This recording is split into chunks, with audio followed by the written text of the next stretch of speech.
Hello viewers, in this video I'll show you how to fix in Instagram Friends tab not working problem or Friends tab not showing problem. If you want to solve this problem, please follow the step.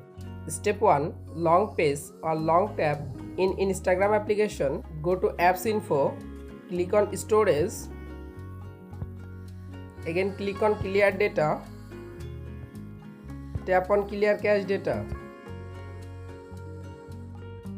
Step 2. Open Play Store, go to search in Instagram app,